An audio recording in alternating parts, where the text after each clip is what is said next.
Olá, ouvintes! Este é o programa Maternagem, Mídia e Infância, vinculado ao projeto de extensão de mesmo nome da Universidade Federal de Pernambuco.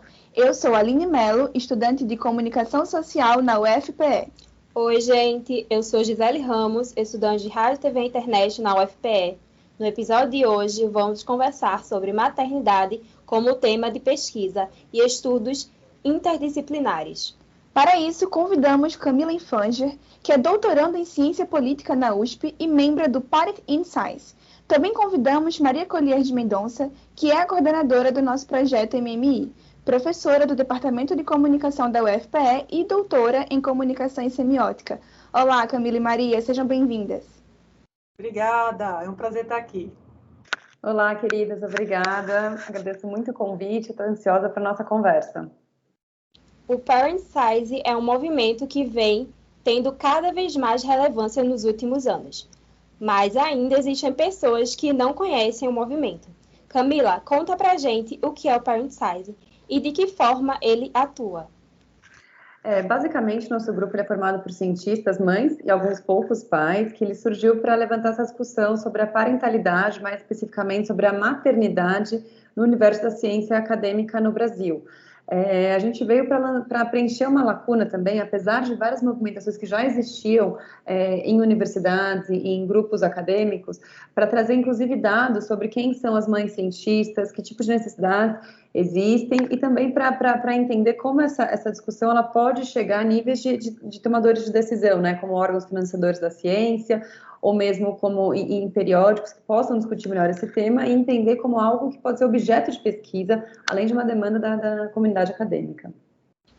Além de levantar debates e discussões importantes, o Parent Insights também tem iniciativas e conquistas que geraram mudanças efetivas no cenário acadêmico brasileiro. Conta pra gente que mudanças foram essas, Camila? Bom, o nosso movimento ele existe há pouco mais de 5 anos, né? Então, inicialmente, a gente levantou esses dados pioneiros aí para mostrar quantas eram as mães, né? Num contexto específico, para mostrar quem eram as cuidadoras, né? Então, em especial, a gente começou a discutir sobre a nossa sobrecarga e como mães, mesmo aquelas casadas e que dividem o cuidado das crianças com os pais, nós somos sobrecarregadas, né? Então, a gente tem uma jornada dupla, alguns dizem até tripla de trabalho, e que não é considerada nas métricas de avaliação acadêmica, né? Então, nas métricas de produção. E a gente vai passando por uma desaceleração, as nossas carreiras não lineares não são consideradas, e é onde o Parent, através de publicações, de movimentação, da discussão também em mídias sociais e de bastante produção acadêmica, conseguiu avançar. A gente tem uma grande conquista, que foi a inclusão da maternidade no Lattes, né, que é esse campo que você pode colocar quando você tirou sua licença maternidade no currículo Lattes. Atualmente, a gente pleiteia a inclusão da maternidade na plataforma Sucupira, né, que vocês falaram no episódio anterior, que é para que esse período aí da licença maternidade não seja computado e seja eventualmente uma penalização para os programas de pós-graduação por aceitar a maternidade como mais um aspecto do bem-estar do cientista, né? Mas atualmente, num trabalho de ponta que a gente tem, de ponta eu digo que chega até as nossas beneficiárias, que foi o programa Amanhã. Então, começou com um recurso que a gente ganhou do prêmio, né, da Nature, que é Inspiring Women in Science, né, que é Mulheres Inspiradoras na Ciência. A gente usou esse recurso e fez mais uma vaquinha para levantar recurso para financiar, na primeira edição, mães na pós-graduação que estavam sem bolsa. Então, a gente deu esse apoio adicional, prioritariamente para mulheres racializadas, né, pretas, pardas e indígenas, e mães solo ou mães de crianças com deficiência. Na segunda edição, a gente beneficiou graduandas. Então, a gente vê que é um problema muito grande, né? Então, eu, pessoalmente, me envolvo bastante na questão por achar uma real pena e um desperdício enorme do nosso potencial científico de mães que engravidam na graduação não seguirem na carreira científica, né? Então, é uma questão muito importante da gente olhar e entender, até pela perspectiva neoliberal aí, que o pessoal gosta de falar bastante, é que você está perdendo potencial, né? De você deixar essas mães de fora. A gente pode ter cientistas muito poderosos, de muito valiosa capacidade acadêmica, deixando de ficar na academia, não sendo retida na academia, por não ter condições adequadas para conciliar as questões de maternidade e de carreira acadêmica. Que legal! A existência do Parenting Science sim, é fundamental para o avanço dos estudos maternos e científicos. Inclusive, foi também com base na importância dos estudos maternos que surgiu maternagem em mid-infância, né, Maria? Você pode contar para os nossos ouvintes como nós estudamos maternidade e maternagem na UFPE? Oi, gente. Então, aqui na UFPE, quando a gente fala na palavra mãe, a gente entende mãe como qualquer pessoa adulta engajada no trabalho materno, independente do gênero. Isso é importante porque é uma maneira, né, de você desvincular o papel materno, o exercício da maternagem, do sexo e do vínculo biológico, né, com a criança ou com o filho ou filha adulta que necessite de cuidados. Né? Porque quando a gente individualiza esse tipo de cuidado e esse tipo de função, a gente aumenta ainda mais essa sobrecarga. Então, a gente estuda a partir de dois conceitos, o de maternidade e o de maternagem. O conceito de maternidade, a gente parte, né, das ideias de Adrienne Rich, Andrew Riley e também de Sarah Rudick. Ele está ligado ao poder biológico e aos significados que são simbólicos e culturais da maternidade. Em contrapartida, o conceito de maternagem é aquele que envolve todas as práticas de cuidado, as ações que são contínuas. Camila estava falando agora de jornada dupla ou tripla, a gente fala também em jornada contínua, que é o que aconteceu muito na pandemia. Então, essas pessoas que a gente considera as mães, né, que envolvem também outras pessoas que cuidam das crianças ou dos adultos que às vezes necessitam ser cuidados, que são filhos e filhas, que vão trabalhar, né, fazer esse trabalho que não é remunerado da maternagem. Então, a gente entende os dois conceitos como sendo complementares. O nosso programa escolheu a palavra maternagem justamente para lembrar que esse trabalho materno ele precisa ser compartilhado e ele é, sim, um assunto de todas e de todos nós. Você costuma dizer que os estudos maternos são interdisciplinares, Maria. Conta um pouquinho para a gente como esses estudos estão sendo desenvolvidos. Essa pergunta é muito legal, porque o que a gente tem vivido é um momento de expansão e isso me deixa muito contente. Quando eu comecei o mestrado, eu me sentia muito solitária. E, na verdade, pouco a pouco eu fui descobrindo que é justamente em função da interdisciplinaridade que eu tinha essa sensação. Porque eu não conseguia encontrar pessoas estudando maternidade e maternagem no campo da comunicação e da semiótica, que era onde eu estava. Na verdade, a gente via trabalhos na saúde pública, na psicologia social, em áreas específicas, às vezes na história, na antropologia ou nas ciências sociais, mas dentro dos estudos relacionados à mídia, comunicação e consumo, não haviam estudos sobre isso. E eu fui bater no Canadá justamente por conta dessa falta.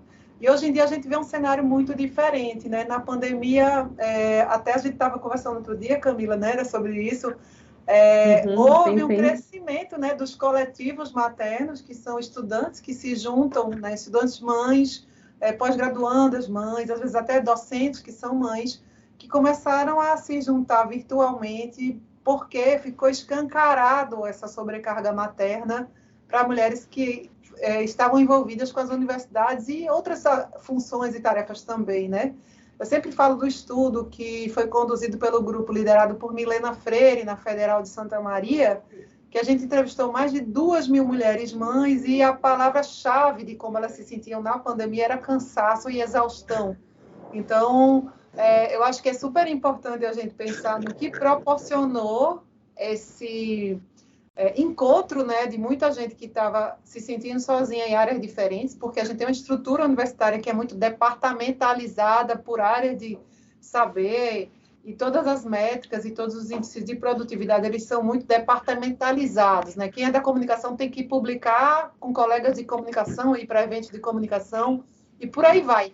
E quando a gente pensa na interdisciplinaridade, porque o ser mãe tanto envolve o dia a dia, quanto envolve a história, quanto envolve a cultura, quanto envolve as mídias, então envolve também a parte que Camila estuda, que são as políticas públicas, envolvem as artes, como a gente viu na nossa exposição que a gente fez no MMI, envolve a parte dos direitos, é muito 360, né? A galera da pedagogia participa muito, da psicologia social, da saúde pública, não dá para você dizer que os estudos maternos, eles pertencem a um campo do saber.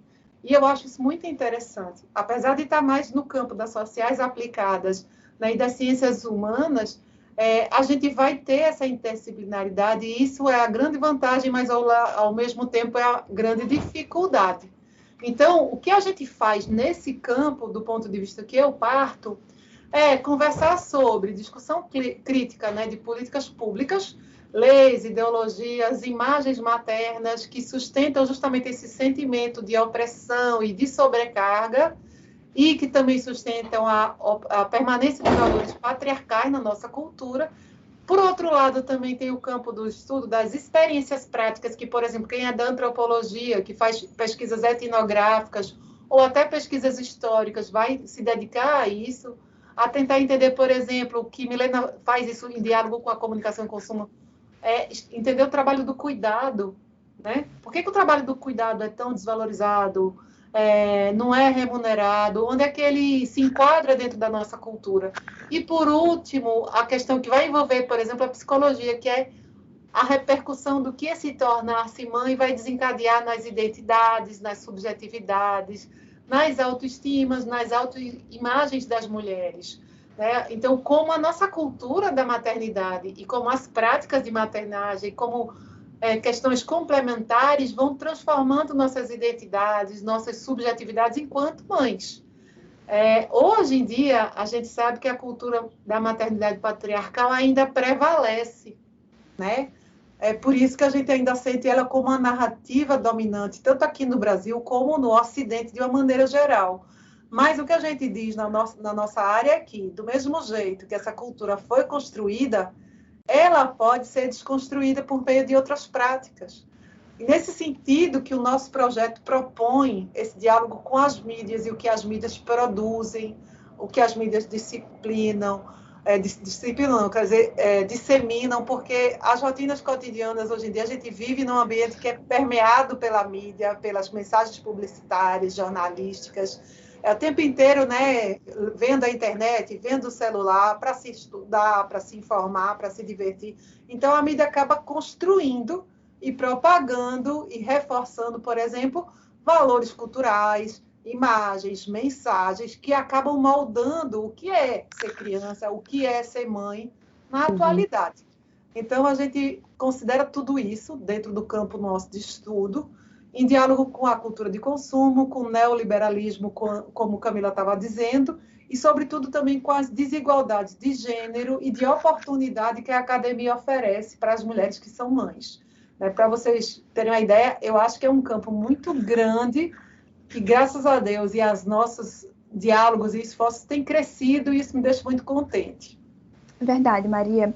Camila, você está fazendo o seu doutorado agora, né? E a sua pesquisa envolve questões maternas também? Conta um pouco dela para a gente. Então, puxando um gancho um pouco no que a Maria estava falando, né, nessa nossa estrutura patriarcal e pensando que a ciência, ela nasceu como um conceito ocidental, né? Então, é muito fácil a gente pensar. Então, para falar da minha pesquisa, eu acho que é melhor a gente iniciar pensando nessa construção da ciência, né? Então, lá no comecinho, a ciência ela era feita, produzida, e o público dela eram homens brancos do Ocidente. E vamos falar aí que eram hétero, né? Porque talvez era uma discussão que nem aparecia, mas muito provavelmente ninguém se identificava com outro gênero que não fosse hétero.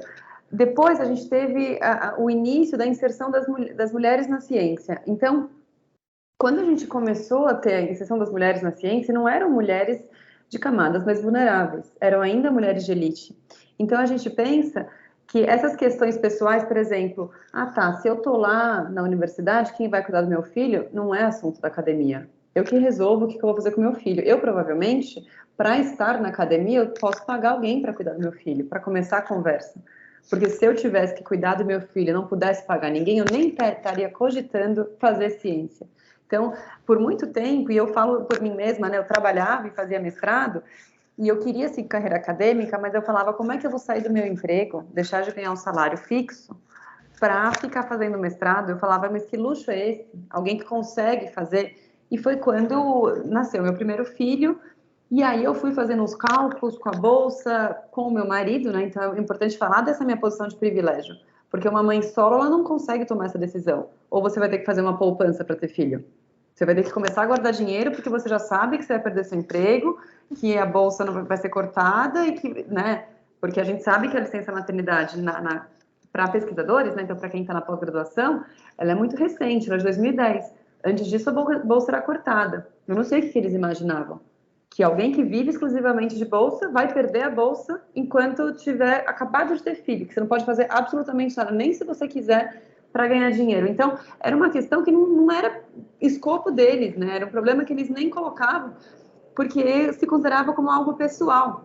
E aí foi quando a mulher começou a ser objeto de estudo da ciência. Então, desde a medicina, né, que a gente vê como que nossos corpos eram estudados, provavelmente nosso comportamento, aí falando da psiquiatria, da psicologia, né, e aí você vê vários vieses bem patriarcais, masculinos, né, de que a loucura das mulheres. Eu não vou nem entrar nisso porque não é minha área, mas eu acho que tem gente mais qualificada para falar, mas entende que a gente tinha uma posição de objeto e não de voz. Até chegar onde a gente está hoje, né? Então, vocês falando aí dos temas sobre maternidade, pessoas que fazem isso na pós-graduação, fazem isso como uma pesquisa qualificada, a gente tem que parar e admirar como é uma conquista inicial ainda, mas que a gente tem da gente, primeiro, ser sujeito da nossa pesquisa, sujeito sobre o assunto das mulheres, a gente não é somente objeto, e a gente pode questionar o status quo. Então, a gente pode chegar lá e falar, olha só, todo mundo pode fazer ciência. A gente tem, todo mundo que quiser fazer ciência pode ter esse acesso.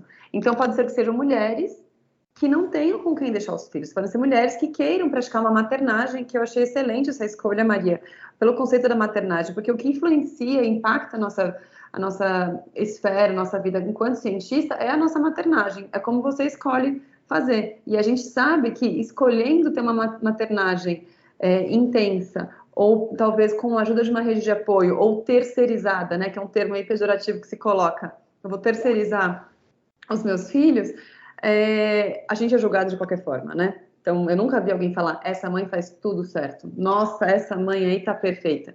Então, é algo que a gente vê que, então, voltando para a minha pesquisa, a gente fica olhando quais políticas existem para acomodar e conciliar e entender que as crianças e a reprodução de pessoas é uma questão social, não é uma questão de gênero.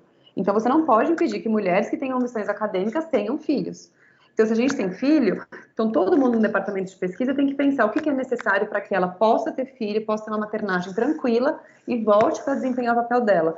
Como política pública, a gente só tem hoje a licença maternidade, que é o que eu enfatizo sempre, que é uma política de 2017.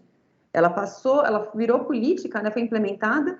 Então, a gente fala, a mudança regulatória aconteceu depois da mudança social, que começou em 2010, que não faz muito tempo.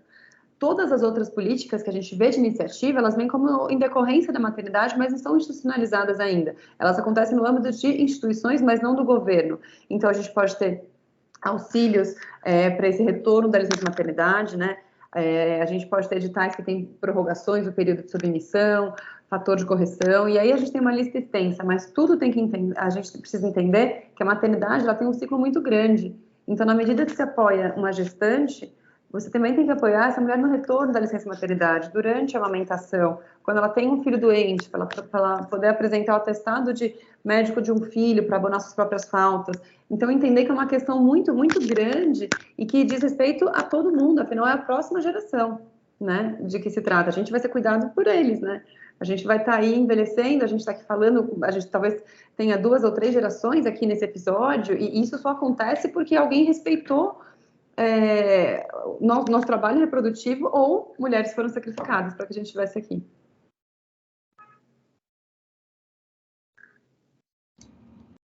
Eu acho que travou. Alô, Aline, Gisele? Está mutado. Foi agora.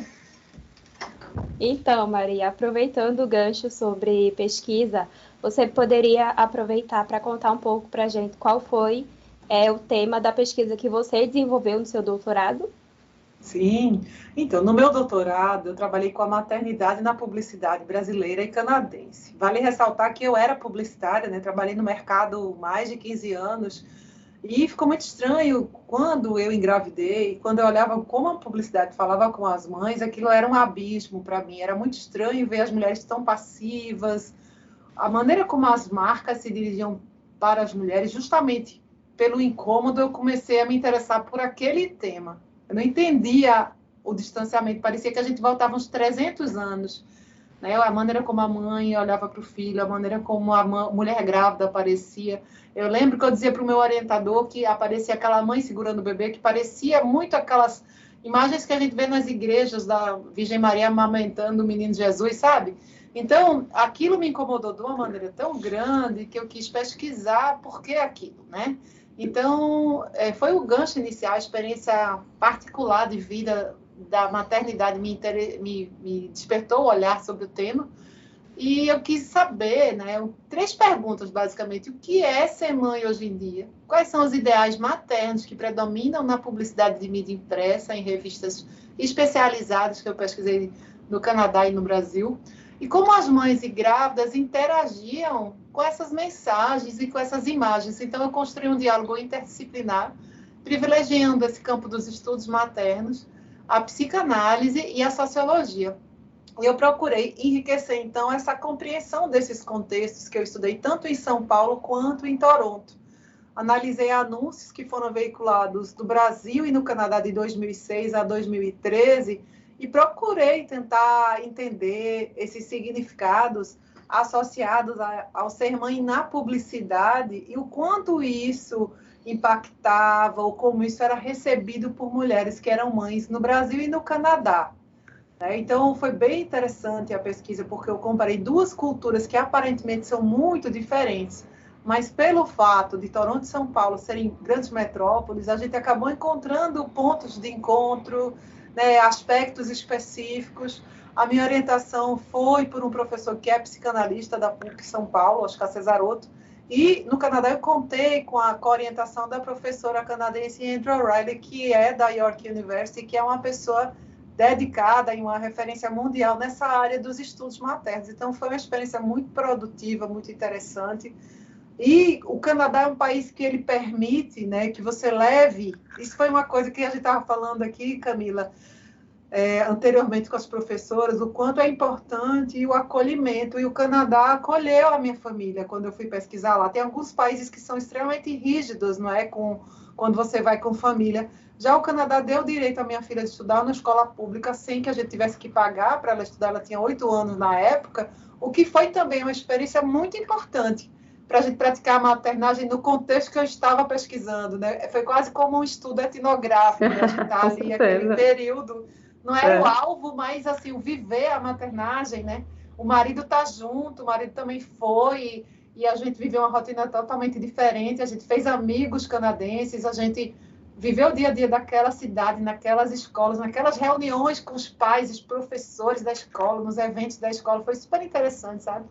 Então, eu acho que é super importante também, só para conectar um pouco do que o Parenting in Science faz e o que a gente faz na área de estudos maternos, eu acho que são super complementares, porque eu acho que eu entendo, não sei se eu estou falando besteira, Camila, mas aí tu me ajudas. Quando a gente pensa no Parenting Science, a gente pensa num movimento que eu acho super importante do ponto de vista de mostrar as métricas que são quantitativas, porque a ciência é mensurada a partir dos critérios quantitativos.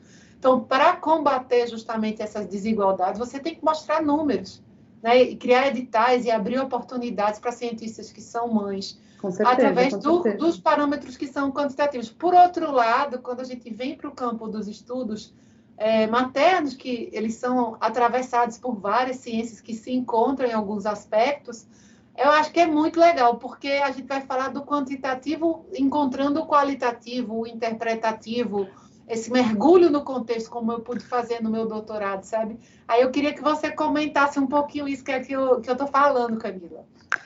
Olha, é muito interessante ver a sua experiência, né? Porque é exatamente para atingir esse tipo de cenário que a gente trabalha, que a gente se empenha enquanto Parenting Science. O nosso levantamento de dados é muito importante porque, às vezes, a gente não tem, como você falou, a academia muitas vezes não valoriza a gente trazer impressões individuais, né? Então, o nosso último levantamento durante o período da pandemia foi muito importante, que a gente conseguiu entrevistar cerca de 15 mil pesquisadores e pesquisadoras para entender esse impacto, né? Sob uma perspectiva de raça, parentalidade e gênero. E a gente conseguiu provar que as mulheres mães foram muito mais impactadas do que os homens, e as mulheres negras impactadas, independente de serem mães ou não. Então, a gente via homens que, porque não precisavam ir mais até a universidade, não tinham mais o tempo gasto com transporte, publicando mais do que antes da pandemia, e as mulheres com filhos que não conseguiam fazer mais nada, né? Que é uma falácia de home office quando você tem criança, quando você tem um contexto de tudo misturado, né? Que é o que você falou de trabalho contínuo. Então, o nosso levantamento de dados foi muito importante por isso, porque no começo, logo do meu mestrado, em 2017, eu lembro que eu fui perguntar aqui numa agência financiadora do Estado de São Paulo, e eles não sabiam quantas eram as mulheres que tiravam licença maternidade. Então, quando você não sabe quantas são, como é que você vai ter uma política direcionada a elas?